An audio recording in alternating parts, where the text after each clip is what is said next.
الحمد لله كفى والصلاة والسلام على من اصطفى أما بعد فقد قال الله تعالى في القرآن المجيد والفرقان الحميد أعوذ بالله من الشيطان الرجيم بسم الله الرحمن الرحيم واعتصموا بحبل الله جميعا ولا تفرقوا صدق الله العظيم وقال النبي صلى الله عليه وسلم المسلم أخو المسلم أو كما قال عليه الصلاة والسلام۔ بزرگان محترم، مذہب اسلام آفاقی مذہب ہے، عالمی مذہب ہے۔ یہ مذہب کسی خاص قوم، کسی خاص خطے اور کسی خاص علاقے کے لیے اللہ کی طرف سے نازل نہیں کیا گیا،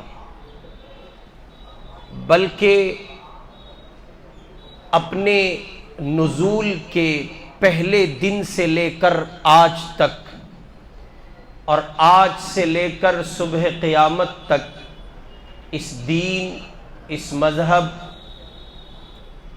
کا جو وجود ہے اور اللہ تعالیٰ کی طرف سے جو اس کا نزول ہے اور اس کی جو عطا ہے، وہ دنیا کے ہر ایک انسان کے لیے ہے، دنیا کے ہر ایک خطے کے لیے ہے اور دنیا کے ہر ایک علاقے کے لیے ہے۔ چنانچہ اللہ کا نازل کیا ہوا یہ عالمی دین، عالمی مذہب، جو اس کے عالمی پیغمبر جناب محمد الرسول اللہ صلی اللہ علیہ وسلم پر نازل کیا گیا، اللہ تعالیٰ نے اس دین میں تخصیص کے ساتھ، انفرادیت کے ساتھ ایک بہت اہم اور بنیادی پہلو یہ رکھا ہے کہ اس دین میں اجتماعیت کو ایک حیثیت عطا کی گئی ہے اور اس دین کے ماننے والوں کو اس کا پابند بنایا گیا ہے کہ وہ اپنے آپ میں اس اجتماعیت کے پابند بن کر رہیں اور اس نظام کے پابند بن کر رہیں جو نظام اللہ کی طرف سے ان کو عطا کیا گیا ہے۔ انتشار سے بچیں، تفریق سے بچیں اور اپنی اجتماعیت کو، وحدت کے رنگ کو اور اپنی اس قوت کو جو ان کے اجتماع اور ان کے اکٹھا رہنے سے وجود میں آتی ہے، کسی صورت کھونے نہ دیں اور وہ ان کے ہاتھوں سے نکلنی نہیں چاہیے۔ چنانچہ آپ غور کریں، اسلام مسلمانوں کو نظم و اتحاد کے ساتھ اجتماعی زندگی گزارنے کی تعلیم دیتا ہے، اور جب آپ اس کی تعلیمات پر نظر ڈالیں گے تو یہ بات واضح ہوگی کہ مذہب اسلام ہر آن یہ چاہتا ہے اس کے پیروکار افراد اجتماعیت کے بندھن میں بن کر اکٹھا رہیں، وہاں کسی طرح کی تفریق کو اور کسی طرح کے انتشار کو، اختلاف کو اس معنی کر روا نہیں رکھا گیا کہ اگر وہ انتشار مسلمانوں کی صفوں کا حصہ ہوگا تو یقینی طور پر ان کی ہوا نکل جائے گی، ان کی ہوا اکھڑ جائے گی اور وہ اپنے اس وقار کو، اپنی اس شبیہ کو، اپنے اس رعب کو جو کفر پر اور عالم دنیا پر ان کی اجتماعیت کے نتیجے میں قائم ہے، باقی نہیں رکھ سکیں گے۔ چنانچہ انتشار اور خود سرائی کو قطعاً برداشت نہیں کیا گیا اور اس کے لیے مذہب اسلام کی تعلیمات کی اول ترین تعلیم، نماز کے ارکان کو، نماز کے وجود کو، اس کے اجتماعی نظام کو جب آپ دیکھیں گے تو یہ بات عیا ہوگی کہ اللہ رب العزت والجلال ہرگز یہ نہیں چاہتے کہ مسلمان کسی طرح سے جدا رہیں۔ چنانچہ آپ غور کریں، ہم اور آپ نماز جمعہ کے لیے یہاں اکٹھا ہوئے تو کیا ضرورت تھی اس اکٹھا ہونے کی؟ یہ نماز انفرادی طور پر تنہا اپنے اپنے گھروں میں پڑھی جا سکتی تھی، اور وہاں اس بات کا غالب گمان تھا کہ تنہا پڑھی جانے والی نماز میں اخلاص بنسبت اس اجتماعیت کے زیادہ ہوتا۔ 100% اس بات کا امکان غالب تھا، اور یہ بات اپنی جگہ 100% ممکن اور درست تھی کہ تنہا ہر فرد سے کہا جاتا کہ وہ اتنے وقت میں نماز جمعہ ادا کرے۔ ہر شخص انفرادی طور پر نماز پڑھے، وہ اپنے اپنے گھروں میں، اپنے بیڈ روم میں، اپنے مکانات میں، اپنے خاص کمروں میں، اپنی خاص نشست گاہ میں وہ اس نماز کو انفرادی طور پر پڑھ کر ادا کرے، اور اللہ کے سامنے اپنی اخلاص کا اور اپنی محبت کا اور اپنی للہیت کا اظہار کرے۔ لیکن ایسا نہیں کیا گیا، بلکہ جمعہ کی نماز تو اپنے آپ میں ایک بڑی نماز ہے۔ اس سے پہلے جو روز مرہ کی یومیہ 5 نمازیں ہیں، ہر ایک نماز میں اس بات کا پابند مسلمان کو بنایا گیا ہے کہ وہ تنہا نماز نہ پڑھے، وہ نکلے اور مسجد جا کر جماعت کے اہتمام کے ساتھ نماز ادا کرے، اور پھر اس پر اجر کی اور ثواب کی جو اللہ رب العزت والجلال کی جانب سے پیغمبر محمد الرسول اللہ صلی اللہ علیہ وسلم نے تقسیم فرمائی ہے۔ اگر آپ تنہا نماز پڑھتے ہیں تو ایک نماز کا ثواب ہے، اور یہی نماز اگر جماعت سے مسجد میں پڑھی جاتی ہے تو 27 نمازوں کا ثواب ہے۔ معلوم یہ ہوا ہے کہ یہ نماز تنہا بھی پڑھی جا سکتی تھی، یہ اجتماعیت کے ساتھ مسجد میں پڑھی جا رہی ہے۔ اللہ امت کو اجتماع کے ساتھ اکٹھا دیکھنا چاہتے ہیں۔ یہ ممکن تھا کہ تنہا نماز پڑھی جاتی، لیکن فرض قرار دیا گیا کہ تم پر 5 نمازیں فرض ہیں، اور مسنون قرار دیا گیا کہ تم ان نمازوں کو جماعت کے ساتھ مسجد میں ادا کرو۔ اور پیغمبر کا غصہ تو یہاں تک چھلکا، حضور پاک علیہ الصلوۃ والسلام نے اظہار فرمایا، اور اللہ کے لاڈلے پیغمبر نے کہا کہ جو لوگ بغیر کسی عذر کے اپنے گھروں میں نماز پڑھتے ہیں، مجھ محمد کا جی یہ چاہتا ہے میں جا کر ان کے گھروں کو آگ لگا دوں۔ آخر کیا چاہتے ہیں پیارے نبی؟ ظاہر ہے کہ اس اجتماعیت کے نظام کو باقی رکھنا چاہتے ہیں جو اجتماعیت مسلمانوں کے دین کا امتیاز ہے۔ پھر کہا گیا کہ 5 نمازیں ہی نہیں، تم کو اجتماعیت ہی کے ساتھ ادا کرنی ہے، جماعت کے ساتھ ادا کرنی ہے۔ اللہ تعالیٰ اسی جماعتی زندگی کو پسند کرتا ہے، اسی اجتماعی نظام کو پسند کرتا ہے۔ یہ 5 نمازیں بھی اجتماعیت کے ساتھ ادا کرنی ہے، جمعہ بھی پڑھنا ہے، اور وہ عیدین کی 2 واجب نمازیں بھی تم کو ادا کرنی ہے۔ اب جب رمضان المبارک کا مہینہ آ جائے تو تم کو تراویح کی نماز بھی جماعت سے ادا کرنی ہے، اس لیے کہ اللہ مسلمانوں میں اجتماعیت کو پسند کرتا ہے۔ اسی کے ساتھ اس کو کہا تھا کسی کہنے والے نے، ایک ہی صف میں کھڑے ہو گئے محمود و ایاز، نہ کوئی بندہ رہا اور نہ کوئی بندہ نواز۔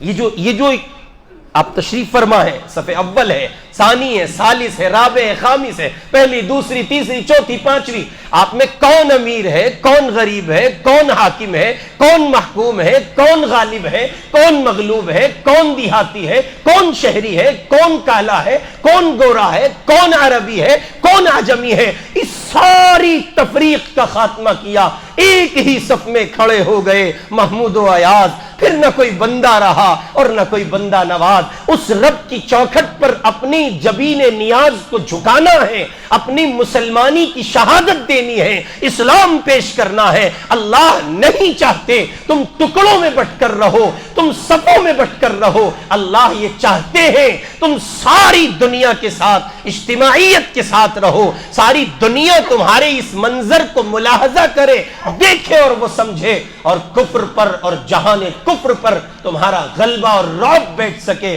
اور دنیا جان سکے کہ تم اکٹھا رہنے والی قوم ہو، تم جدا رہنے والی قوم نہیں ہو۔ اسی کو کہا تھا کسی کہنے والے نے، فرد قائم ربط ملت سے ہے، فرد قائم ربط ملت سے ہے، تنہا کچھ نہیں، موج ہے دریا میں اور بیرون دریا کچھ نہیں۔ چنانچہ اسی اجتماعی نظام کو اگر آپ دیکھیں تو آپ کو اندازہ ہوگا، حضرت مولانا سید سلیمان ندوی رحمۃ اللہ علیہ نے اس کی ایک بہت شاندار تعبیر کچھ اس انداز میں پیش کی۔ حضرت مولانا فرماتے ہیں جماعت کی نماز مسلمانوں میں برادرانہ مساوات اور انسانی برابری کی درسگاہ کا کام کرتی ہے۔ یہاں امیر و غریب، کالے گورے، رومی حبشی، عرب و عجم کی کوئی تمیز نہیں ہے، سب ایک ساتھ کھڑے ہیں، ساری تفریق مٹا دی گئی، اللہ یہ چاہتے ہیں۔ نماز کے بعد نمبر ہے زکوٰۃ کا، تو حکم دیا گیا، پابند بنایا گیا اہل اسلام کو کہ ہم یہ چاہتے ہیں کہ تمہارے امیر اپنے مال کی زکوٰۃ دیں اور وہ تمہارے غریبوں تک پہنچائی جائے، تاکہ مسلمانوں کا غریب و کمزور طبقہ اٹھ کھڑا ہو اور وہ اپنے پاؤں پر کھڑے ہو کر اپنی غریبی کو مٹا کر اپنے ان بھائیوں کے ساتھ مساوات کے درجے میں آئے، برابری کے درجے میں آئے جو اللہ کے بندے اس کے اپنے بھائی امیری کے خانوں میں جیتے ہیں۔ یہ زکوٰۃ کا نظام اس لیے رکھا گیا ہے تاکہ امیروں سے لے کر غریبوں کو دیا جائے اور ان کو بھی ان امیروں کے ہم پلہ کر دیا جائے، اور پوری مسلم سوسائٹی میں اور پورے مسلم معاشرے میں کوئی غریب باقی نہ رہے، ہر ایک کا درد مٹایا جا سکے، ہر ایک کی بھوک مٹائی جا سکے، ہر ایک کی پیاس بجھائی جا سکے، اور سب کو انسانی بنیادوں پر مساوات کے درس کی روشنی میں اکٹھا کر دیا جائے۔ یہ ممکن تھا کہ رمضان المبارک کے ان روزوں کو پورے سال پر تقسیم کر دیا جاتا۔ اللہ تعالیٰ کہتے موسم کے لحاظ سے جہاں موسم ٹھنڈا ہے اس علاقے کے لوگ اپنے اپنے موسم کی لحاظ کرتے ہوئے روزہ رکھ لیں، اور رمضان المبارک کے مہینے کو خصوصیت اور فضیلت عطا کر کے ساری دنیا کو اس کا پابند نہ بنایا جاتا، بلکہ اس بات کے لیے ہر ایک کو آزاد چھوڑ دیا جاتا جو جہاں ہے موسم کا لحاظ کر کے روزہ رکھے۔ اس طرح سے بھی روزوں کی تکمیل ہو سکتی تھی اور روزے کا نظام مکمل ہو سکتا تھا، لیکن نہیں، پابند کیا گیا۔ اللہ کا مہینہ آ رہا ہے، رمضان آ رہا ہے، اب عرب ہو یا عجم، گورے ہو یا کالے، امیر ہو یا غریب، حاکم ہو یا محکوم، بڑی برادری کے ہو یا چھوٹی برادری کے، شہری ہو یا دیہاتی، پڑھے لکھے ہو یا ان پڑھ، سب کے لیے ایک حکم ہے، آمنوا کتب علیکم الصیام کما کتب علی الذین من قبلکم لعلکم تتقون۔ ہم نے تم پر روزہ فرض کیا ہے اور تم سے پہلے لوگوں پر بھی فرض کیا گیا تھا، لہذا اب ہر مومن کو جو عاقل ہے، بالغ ہے، مرد عورت، سب پر فرض کر دیا گیا۔ رمضان کا مبارک مہینہ چل رہا ہے، اب سب پر لازم ہے کہ وہ روزہ رکھیں۔ یہ بھی ممکن تھا کہ حج کے مبارک مہینے کو امت کو رش سے بچانے کے لیے، حادثوں سے بچانے کے لیے، مشکلات سے بچانے کے لیے، جد و جہد سے، سفر کی صعوبت سے اور جہان بھر کی مشکلات سے بچانے کے لیے آزاد چھوڑ دیا جاتا، اور امت سے کہا جاتا اپنے اپنے شہروں، ملکوں، خطوں، علاقوں کے لحاظ سے اپنی اپنی سہولت پر حج کرو۔ سارے سال مینا بھی کھلا ہے، مزدلفہ بھی کھلا ہے، عرفات کا میدان بھی ہے، جاؤ تم سب کے سب حج کرو۔ لیکن نہیں، اس میں اجتماعیت کی وہ شوکت باقی نہیں رہتی، اجتماعیت کا وہ نظام بحال نہیں رہتا، اجتماعیت کی وہ سرخ روئی نظر نہیں آتی، عالم کفر کو وہ نظام نظر نہیں آتا جو محمد الرسول اللہ صلی اللہ علیہ وسلم پر ایک خوبصورت نظام کی شکل میں حضور پاک پر نازل کیا گیا۔ اللہ یہ دکھانا چاہتے تھے ان الدین عند اللہ الاسلام، بے شک اللہ کے نزدیک جو دین ہے وہ اسلام ہے۔ اس کی آفاقیت کو، اس کی ہماگیریت اور عالمگیریت کو، اس کے عالمگیر ہونے اور آفاقی ہونے کو اللہ تعالیٰ نے اس کے خوبصورت نظام کو ڈیولپ کر کے، بچھا کر، سمجھا کر اور امت کے افراد کو اس کا پابند بنا کر ساری دنیا کو دکھایا، یہ میرے محمد صلی اللہ علیہ وسلم کا دین ہے۔ اس کے اجتماعی نظام کو دیکھو، جو اس کے سائبان تلے آئے گا وہ محروم نہیں رہ سکتا۔ ظاہر ہے کہ یہ ساری چیزیں تعلیم دے رہی ہیں اس بات کی کہ مسلمان اکٹھے رہیں، مسلمان اجتماعیت کے ساتھ رہیں، مسلمان اتحاد کے ساتھ رہیں، مسلمانوں میں تفریق نہیں ہونی چاہیے، مسلمانوں میں کسی طرح کا انتشار نہیں ہونا چاہیے، ان میں جھگڑے نہیں ہونے چاہیے، ان میں فسادات واقع نہیں ہونے چاہیے۔ وَاعْتَصِمُوا بِحَبْلِ اللَّهِ جَمِيعًا وَلَا تَفَرَّقُوا، اللہ تعالیٰ کہہ رہے خدا کی رسی کو مضبوطی سے تھام لو اور آپس میں انتشار نہ کرو۔ کسی عصبیت کو روا نہیں رکھا گیا ہے، کسی نوع کی عصبیت کو، وہ علاقائی عصبیت ہو، رنگ و نسل کی عصبیت ہو، زبان و بیان کی عصبیت ہو، امیر و امیری غریبی کی عصبیت ہو، خاندان اور قبائل کی عصبیت ہو، ساری تفریق کو مٹا دیا گیا۔ یا ایھا الناس انا خلقناکم من ذکر و انثی وجعلناکم شعوبا وقبائل لتعارفوا، ہم نے تم کو ایک مرد سے پیدا کیا، ایک مرد ایک عورت سے تم کو پیدا کیا ہے، تم ایک آدم اور حوا کی اولاد ہو، تم سب کے باپ ایک آدم ہے، تم سب کی ماں حوا ہے۔ اللہ تعالیٰ نے اس تفریق کا خاتمہ کیا جو شیطان کے چالوں کی بنیاد پر مسلمانوں میں در آئی ہے۔ پروردگار نے اعلان کیا اگر کسی کی تکریم، تعظیم، توقیر اور عزت کا مسئلہ ہی ہے تو وہ صرف اور صرف اس بنیاد پر ہوگا ان اکرمکم عند اللہ اتقاکم، جس کے پاس جتنا زیادہ تقوی ہوگا وہ اتنا ہی زیادہ اللہ کے نزدیک معزز ہوگا۔ تقوی کے سوا کوئی بنیاد نہیں ہے کہ جس بنیاد پر معزز بنایا جائے کہ صاحب یہ سید ہیں، یہ شیخ ہیں، یہ پٹھان ہیں، یہ افغان ہیں، یہ مرزا ہیں، یہ قریشی ہیں، یہ چودھری ہیں، یہ فلاں ہیں، ہزار برادریاں ہیں، تمام تر قبائل ہیں، اقوام ہیں۔ یاد رکھیے ان سب کا مقصد ایک تعارف ہے، انٹروڈکشن ہے، ہرگز ان کا مقصد کسی سے کہیے کہ فائق ہو جانا نہیں ہے اور کسی پر اونچائی لے جانا اور کسی پر حیثیت کو بڑھاوا دینا ہرگز نہیں ہے، بلکہ ان کا مقصود ہے کہ انسانوں کے اپنے درمیان تعارف کے لیے یہ قبائل ہیں اور یہ برادرانہ سلسلے ہیں۔ ان کا مقصود عزت نہیں ہے، عزت کا جو مقام ہے اور عزت کی جو بنیاد ہے وہ اللہ کے یہاں تقوی ہے۔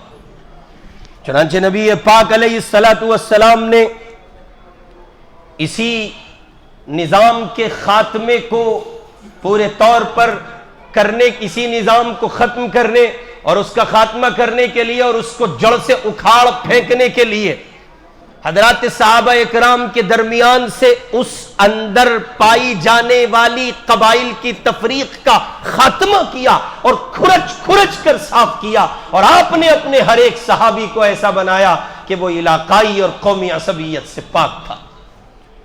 چنانچہ وہ دو قبیلے جن میں باہم اختلافات عروج پر تھے، محض کلمے کی بنیاد پر ان کو متحد کر دیا گیا، اوس و خزرج، اور وہ پھر نبی پاک علیہ السلام کی تعلیم کے نتیجے میں متحد ہوئے ایسے کہ ان کے درمیان کسی نوع کی تفریق باقی نہ رہی، ایک دوسرے کے مونس ہوئے، ہمدرد و غمگسار بن گئے۔ اور یہی وجہ تھی کہ صحابی رسول سیدنا بلال حبشی رضی اللہ عنہ، مکہ ان کی زمین نہیں، ان کی سماجی کوئی حیثیت نہیں، وہ سیاہ فام تھے، بے ننگ و نام تھے، لیکن جب ان کا قلب نور ایمان سے منور ہوا اور وہ مشرف باسلام ہوئے تو ان کو یہ مقام و مرتبہ ملا۔ محمد عربی نے کہا وہ کعبے کی دیوار پر چڑھ کر اللہ کے پاک نام کو بلند کریں گے۔ اسلام میں کوئی تفریق نہیں ہے۔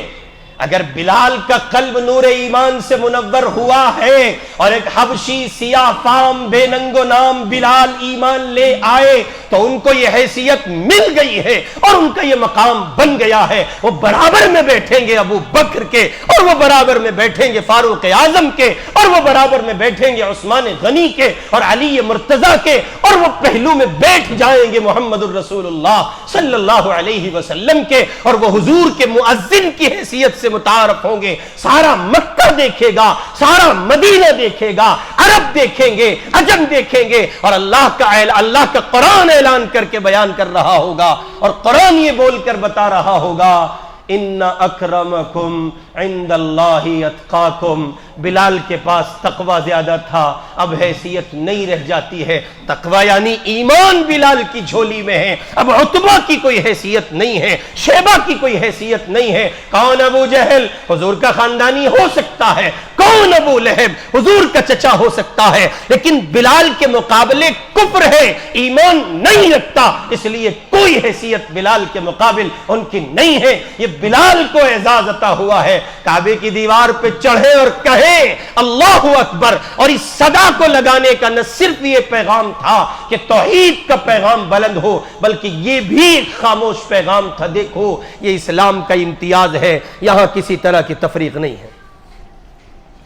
اس لیے آج ضرورت ہے امت میں کہ امت اپنے آپسی اختلافات کا خاتمہ کر کے آگے بڑھے، اور ایک ایک کچے پکے چھوٹے بڑے فرقہ بندی سے لے کر منہج بندی تک، اور منہج بندی سے لے کے شخصیت بندی تک، اور شخصیت بندی سے لے کے حضرت بندی تک سارے اختلافات پائے جا رہے ہیں۔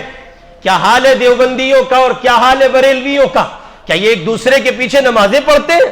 کیا محض سلام کی بنیاد پر ایک دوسرے کو کفر کی دہلیز پر دھکیل نہیں دیا جاتا؟ کیا دیوبندیوں کی مسجدوں میں بریلوی آتے ہیں؟ کیا بریلویوں کے یہاں دیوبندیوں کی انٹری ہے؟ کیا ان کے آپس میں تعلقات اس نوک تک پہنچے اور اس درجے وسیع ہوئے کہ ان کی رشتہ داریاں قائم ہوں؟ ہرگز نہیں۔ یہ تفریق آج بھی سماج میں باقی ہے، اور ایسے پاگل، بے وقوف، احمق، عقل کے اندھے آپ کو مل جائیں گے جو نفرت کر رہے ہیں ایک دوسرے سے، ساری امت کو کفر لقمہ اجل بننے پر مجبور کر رہا ہے، اور یہ بے وقوف ہے، احمق ہے، پاگل ہے، عقل کے اندھے ہیں کہ یہ آپس میں لڑتے پھر رہے ہیں۔ کوئی لڑ رہا ہے اس بات پر کہ تم حضور سے محبت نہیں کرتے، کوئی لڑ رہا ہے اس بات پر کہ تم حضور پاک علیہ الصلوۃ والسلام کی شان میں گستاخی کرتے ہو، اور اسے یہ شعور پیدا نہ ہو سکا، وہ یہ تحقیق کر لیتا کہ گستاخی ہو بھی رہی ہے کہ نہیں ہو رہی ہے، عظمتیں پائی جاتی ہیں کہ نہیں پائی، تحقیق نہیں۔ جیسے بتا دیا گیا پیٹ کے پجاری ملاؤں کے ذریعے جو ان کی دیرینہ روایات ہیں، جیسے انہوں نے نظام کو بحال رکھا، ویسے اس بھولی امت نے قبول کیا، اور حضور پاک علیہ الصلوۃ والسلام کے دین کو اس طرح سے تقسیم کیا کہ امت آپس میں تفریق کا شکار ہوئی، اور وہ پنپنے کا نام نہیں لے رہی ہے۔ کچھ لوگوں کو ہیضہ سوار ہوا کہ ہم ہر کام حدیث کے مطابق کریں گے، چنانچہ انہوں نے چند ایک مسائل کو بنیاد بنایا، رفع یدین پر اٹھے، آمین بالجہر پر اٹھے، قرات خلف الامام پر اٹھے، اور پاؤں چوڑے اور نیڑے کرنے پر اٹھے، اور ان کے قلبوں میں سیاہی تھی، بغض تھا، عناد تھا، تفریق تھی، انتشار تھا، امت کی بے بسی اور بے کلی اور بے چینی اور اضطرابی کیفیت ان کے سامنے نہیں تھی، ان کے سامنے مسلک تھا، اور وہ مسلک کو فروغ دینے کے لیے اس حد تک پہنچ گئے، امت ٹوٹتی رہی، ان کو اس کا خیال نہ ہو سکا۔ چنانچہ نتائج نکلے کہ دیوبندی بریلویوں کے در پر اور بریلوی دیوبندیوں کے در پر، اور یہ کہیں در پہ اور کہیے کہ اہل حدیث ہیں وہ جماعت اسلامی کو نہیں قبول کرتے ہیں، اور جماعت اسلامی ہے کہ وہ اہل حدیث کو قبول نہیں کر رہا ہے، اور جو ذیلی شاخیں ہیں ان کا تو کہنا ہی کیا ہے۔ تفریق بڑھتی چلی جاتی ہے، اور ادھر عالم اسلام سسکیاں لے کر مرنے پر مجبور ہو رہا ہے۔ آپ حضرات چونکہ دیوبندی مسلک سے تعلق رکھتے ہیں، میں بھی دیوبندی مسلک سے تعلق رکھتا ہوں، ضرورت ہے کہ ہم بھی اپنی صفوں کو کج رویوں، کج فہمیوں سے پاک کریں۔ ہم اپنے نظریات کی لڑائی کو اتنا بڑھاوا نہ دے کہ جناب مسجد میں جماعت شورا کی نہیں آ سکتی، اور مسجد میں مرکز کی جماعت نہیں آ سکتی، مسجد کسی کے باپ کی جاگیر نہیں ہے۔ اس میں عوام کو آگے بڑھنا چاہیے، اور عوام کو آگے آ کر ان تمام تر تفریقات کا خاتمہ کرنا چاہیے۔ مسجد مسجد ہے، اللہ کا گھر ہے، وہ کسی کے باپ کی جاگیر نہیں ہے۔ مسجد میں اگر شورا کی جماعت آتی ہے تو اس کا بھی استقبال ہوگا، اور مرکز کی جماعت آتی ہے تو اس کا بھی استقبال ہونا چاہیے، اور ہوگا، اس لیے کہ وہ سب اللہ کے بندے ہیں، اللہ کی بات کر رہے ہیں، اور اگر ان میں سے کوئی اللہ کی بات نہیں کرتا تو پھر اس کا اعلان ہو کہ وہ اللہ کی بات نہیں کرتا ہے، اور اگر بات اللہ کی ہے، دین محمد کا ہے، اور پھیلاتے بھی محمد کا دین ہے، پھر تفریق چاہیے نا۔ کیا حیثیت رکھتی ہے تفریق؟ کیوں آپ ایک دوسرے کو گھور کر دیکھتے ہیں؟ کیوں آپ ایک دوسرے کو گمراہ کہتے ہیں؟ کیوں آپ ایک دوسرے کو کہیے کہ کفر تک لے جاتے؟ ہرگز اس بات کی اجازت نہیں دی جا سکتی، قطعاً اس کی اجازت نہیں دی جا سکتی۔ اگر تم اپنے ایک کام کے دو دھڑوں کو نہیں سما سکتے تو تم امت محمد کے لیے کچھ نہیں کر سکتے۔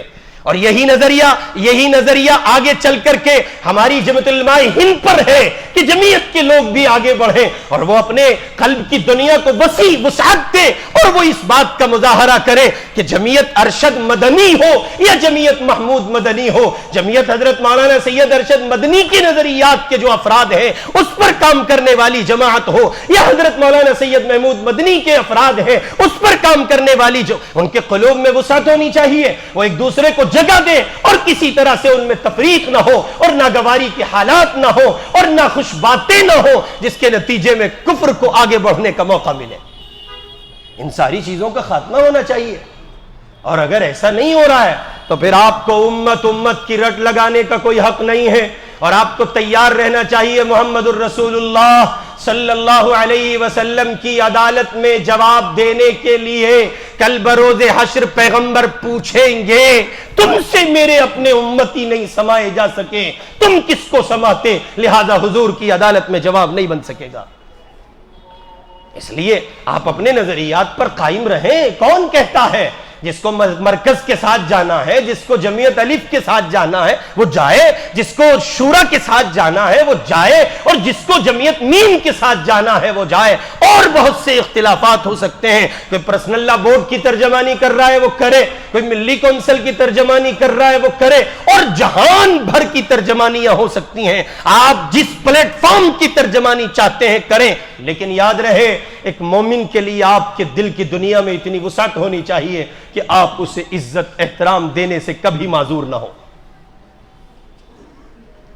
افسوسناک پہلو ہے، امت سسکیاں لے رہی ہے اور یہاں ہمارے اختلافات ختم نہیں ہو رہے ہیں، یہاں ہمارے یہاں لڑائیاں چل رہی ہیں، جھگڑے چل رہے ہیں، فتنے ہو رہے ہیں، فسادات ہو رہے ہیں، اپنے نظریات کو فروغ دینے میں لگے ہوئے ہیں۔ وہاں سارا عالم اسلام بھلک اٹھا ہے، سسکیاں لے کر تڑپ تڑپ کر جان دے رہا ہے، اور یہاں یہ ہے بے وقوف ہیں، احمق ہیں، عقل کے اندھے ہیں، ایک خاص خول کی روشنی میں لگے ہیں امت سے کنارہ ہو کر اور ایک نظام کو بنانے میں۔ اس نو سے امت نہیں بنتی، جن لوگوں کے قلوب میں امت کے لیے جگہ نہیں ہوتی وہ سب کے ہو سکتے ہیں، محمد الرسول اللہ کے نہیں ہو سکتے۔ ہم نے تو ایسا دیکھا، اور اس کو اقبال نے کہا تھا، فرقہ بندی ہے کہیں اور کہیں ذاتیں ہیں، فرقہ بندی ہے کہیں اور کہیں ذاتیں ہیں، کیا زمانے میں پنپنے کی یہی باتیں؟ ایسے پنپیں گے آپ زمانے میں؟ اس طرح سے آپ عالم کفر کے سامنے آئیں گے؟ اس طرح سے آپ عالم کفر کا مقابلہ ہرگز نہیں ہو سکتا۔ آپ کو اپنی صفوں میں اتحاد لانا ہوگا، آپ کو اپنے بڑوں پر اعتماد کرنا ہوگا، اپنے بڑوں کے لیے زبان کو لگام دینا ہوگا، ورنہ بصورت دیگر ہر آدمی بڑا ہے، اور جب سب بڑے ہیں تو پھر چھوٹا کوئی نہیں ہے۔ پھر کون آئے گا آگے بڑھ کر اس بات کے لیے کہ صاحب اپنے آپ میں اصلاح کے کچھ سامان کیجئے، اس لیے کہ سب بڑے ہیں۔ امت کو چاہیے کہ وہ اس ربط کو استوار رکھے جو براہ راست ملت سے جڑتا ہے۔ اسی لیے قرآن نے کہا اللہ کی رسی کو مضبوطی سے پکڑ لو، اپنے پروردگار کے ساتھ وابستہ ہو جاؤ اور ٹکڑوں میں نہ بٹو۔ جس طرح بٹی ہوئی رسی ایک دوسرے کو قوت پہنچاتی ہے، تم بھی اتحاد و اجتماعیت کے ساتھ زندگی گزار کر اسلام کو فروغ دو، اور اگر منتشر رہو گے تو تمہاری اجتماعی قوت ختم ہو جائے گی۔ وَلَا تَنَازَعُوا فَتَفْشَلُوا وَتَذْهَبَ رِيحُكُمْ، آپس میں نہ جھگڑو ورنہ تمہارے قدموں میں لغزش پیدا ہو جائے گی۔ یہ ہو نہیں سکتا تھا۔ انڈونیشیا سے لے کے مراکش تک ایک تسلسل تھا، اجتماعیت ہوتی، اس نظام پر کاربند ہوتے، اس نظام پر باقی ہوتے، ایک اللہ کی رسی کو مضبوطی سے پکڑتے، المسلم و اخو المسلم کا سبق پڑھتے۔ یہ ہو نہیں سکتا تھا کہ پھر فلسطین کی سرزمین پر وہ دیوانے سسکیاں لیتے اور وہ کسی طرح سے کہیے کہ بے گھر ہوتے، مجبور و معذور ہو کر زندگی گزارتے، کسی ایک اللہ کے معصوم بندے کی چیخ نکلتی اور عالم کفر اس پر چیخ پڑتا، عالم اسلام اس پر چیخ پڑتا، تو نتیجے میں اس کفر کو پاؤں رکھنے کے لیے جہان میں جگہ نہیں ملنی تھی۔ لیکن آپ جانتے ہیں کیوں ترکی کی سرزمین پر 100 سالہ جشن منایا جا رہا ہے؟ سعودی عرب میں ریاض کی سرزمین پر ڈسکو ڈانس ہو رہے ہیں صاحب، بیئر بار اور جناب 1009 کی چیزیں ہیں۔ وہاں موسیقی کی تھاپوں پر رقاصائیں رقص کر رہی ہیں، وہ زمین ہے جس کو حضور پاک علیہ الصلوۃ والسلام نے اپنے صحابہ سے کہا تھا اخرج الیہود والنصارى من جزیرۃ العرب. حضور نے کہا تھا یہودیوں اور نصرانیوں کو جزیرہ عرب میں رہنے مت دینا. یہ مصطفیٰ نے کہا تھا. آج اسی جزیرہ عرب میں کفر کی ان تمام تر موسیقی کے آلات پر اور اسی کفر کے نظریات پر رقاصائیں رقص کر رہی ہیں, موسیقی کی تھاپوں پر. اور جناب من اس کا حصہ ہیں وہ سارے مسلمان جو لمبے چوڑے جبے پہنتے ہیں اور لمبے چوڑے قبے پہنتے ہیں, اور وہ بھول گئے کہ جو کچھ کسی ایک زمین پر ہو رہا ہے وہ کسی دوسری زمین پر 100% ممکن ہے. اس لیے میرے بھائی اختلافات کا خاتمہ کیجئے, اپنی صفوں میں اتحاد قائم کیجئے. اگر آپ ایک مسلمان کو نہیں, میں نے بہت نیچے اتر کے بات کی ہے, میری بات کو کسی ایک پیرائے میں مت لینا, کبھی یہاں سے اترتے ہی حکم لگا دو جماعت کا مخالف ہو گیا. نہیں, میں کسی کا مخالف نہیں ہوں. آپ کی اپنی دنیا ہے, میری اپنی دنیا ہے. میں سیدھے سیدھے لفظوں میں بول رہا ہوں. نہ میں نے جماعت کو کہا, نہ جمعیت کو کہا, نہ میں سب اجتماعی طور پر امت کو مخاطب کر رہا ہوں. اور یہ سبق پہلے خود پڑھ رہا ہوں, بعد میں آپ کو پڑھا رہا ہوں. اور یہ وہ صداقت ہے, اگر آپ اس پر نہیں آئیں گے تو کسی صورت کفر کے مقابلے ٹھہر نہیں سکیں گے. آپ اپنے اپنے نظام پر قائم رہیے. ہم ہرگز نہیں کہتے آپ اس نظریے کو چھوڑ دیں جس نظریے سے آپ وابستہ ہیں, ہرگز مت چھوڑیے. آپ اسی نظریے پر قائم رہیے. آپ کے نظریے کو مبارکباد اور اس کو سلام, لیکن دوسرے کے لیے اتنی گنجائش ضرور رکھیے کہ وہاں آپ کفر کے, گمراہی کے اور بغض و عناد کے فتوے کم از کم تقسیم نہ کرتے ہو. اس کی ایک بہت چھوٹی سی مثال دے کر بات ختم کرتا ہوں. ہمارے بہت قریب کے بزرگوں میں, دیوبندی علماء میں ایک عالم گزرے ہیں, حضرت مولانا احمد علی لاہوری رحمۃ اللہ علیہ. ان کے ایک دوست تھے حضرت مولانا داؤد غزنوی رحمۃ اللہ علیہ. یہاں مسلک اہل حدیث کے دوست اگر بیٹھے ہوں تو وہ ذرا توجہ سے سنیں میری بات کو, براہ راست مخاطب کر رہا ہوں. اگر کوئی مسلک اہل حدیث کا فرد بیٹھا ہے تو وہ غور سے سنیں. مسلک اہل حدیث کے ترجمان تھے حضرت مولانا داؤد صاحب غزنوی رحمۃ اللہ علیہ, اور دیوبندی مسلک کے ترجمان تھے حضرت مولانا احمد علی لاہوری رحمہ اللہ. دونوں حضرات کی باہم دوستی ہے اور دونوں ایک دوسرے کے جگری یار ہیں. ہوا یوں کہ مولانا احمد علی لاہوری رحمہ اللہ کو حضرت مولانا داؤد غزنوی رحمہ اللہ نے خط لکھا اور کہا میں اپنے لوگوں کے ساتھ, اپنے رفقا کے ساتھ آپ کے پاس ملاقات کے لیے آ رہا ہوں. ادھر حضرت مولانا کو خط ملا تو انہوں نے ان کا استقبال کیا اور اپنے لوگوں سے کہا, توجہ کرنا, اپنے لوگوں سے کہا جو مولانا احمد علی کے مرید تھے, شاگرد تھے, متوسل تھے, معتقد تھے, مقتدی تھے, ان کے چھوٹے تھے, ان سب سے کہا اور فرمایا کہ آج مسلک اہل حدیث کے ایک بڑے عالم حضرت مولانا داؤد غزنوی دامت برکاتہم تشریف لا رہے ہیں, لہذا ہم سب لوگ ان کے اکرام میں, اعزاز میں, ان کی رفاقت میں, محبت میں, ان کے خیال میں اور ان کو چھوٹا پن محسوس نہ ہو, آج ہم سارے لوگ آمین بالجہر کریں گے, قرات خلف الامام بھی کریں گے, رفع یدین بھی کریں گے تاکہ ان کو کسی طرح سے کوئی بات محسوس نہ ہو. ادھر مولانا داؤد صاحب غزنوی رحمہ اللہ نے کہا آج ہم حنفی مسلک کے ایک بڑے مقتدر عالم دین کی خدمت میں جا رہے ہیں, اس لیے آج ہم ان کے پاس جا کر آمین بالجہر نہیں کریں گے, ہم قرات خلف الامام نہیں کریں گے, ہم پاؤں کو چوڑا نہیں کریں گے, ہم رفع یدین نہیں کریں گے, ہم آج حنفی مسلک کے مطابق نماز پڑھیں گے تاکہ ان کو سبکی محسوس نہ ہو, ان کو چھوٹا محسوس نہ ہو, وہ اپنے آپ میں اپنے آپ کو کمزور محسوس نہ کریں. اور پھر اس آسمان و زمین نے دیکھا اور زمین و آسمان کی مخلوق نے دیکھا, رب کے فرشتے دیکھ رہے تھے, جو مقلد تھے, جو مقلد تھے وہ غیر مقلد ہو گئے اور جو غیر مقلد تھے وہ مقلد ہو گئے. یہ قلوب میں جگہ ہونے کی وجہ تھی. آگے بڑھے, یہاں دہلی میں ایک عالم دین تھے جو بریلوی مسلک سے تعلق رکھتے تھے. ان کو پتا چلا کہ مولانا قاسم صاحب نانوتوی رحمہ اللہ حضور پاک علیہ الصلوۃ والسلام کی شان میں گستاخی کرتے ہیں, تو انہوں نے فتویٰ جاری کیا کہ قاسم نانوتوی نعوذ باللہ کافر ہے.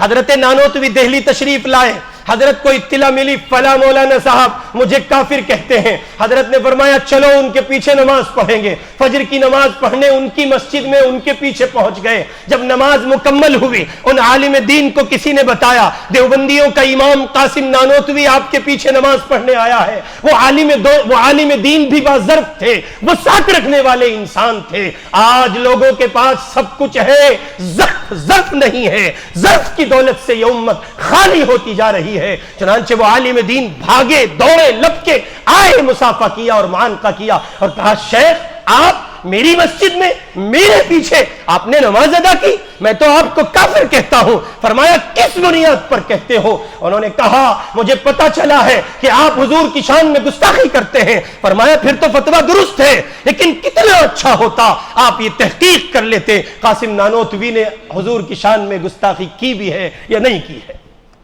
مسئلہ یہ ہے، مسئلہ یہ نہیں ہے کہ امت سمجھتی نہیں ہے، مسئلہ یہ ہے کہ اس کو جیسا بتایا جاتا ہے وہ آنکھ بند کر کے عمل کرتی ہے۔ جمعیت علماء ہند اب ذرا اندر آ جائیے، اپنے گھر کا جائزہ لے لیجئے۔ آپ تو جماعتوں کو نہیں گھسنے دیتے ہیں، یہ مرکز کی آ گئی تو بھگاؤ، یہ شورا کی آ گئی تو بھگاؤ، یہ جمعیت الف والے ہیں، یہ جمعیت میم والے ہیں، ان کا ہمارے سے کیا کام، یہ پرسنل لا بورڈ والے ہیں۔ اور سنو حضرت جیو، تمہاری تہجدیں، نمازیں، روزے، زکوٰۃ اور یہ سب کچھ کوئی کام نہیں آئے گا اگر ایک مسلمان کے لیے تمہارے قلب میں جگہ نہیں ہے۔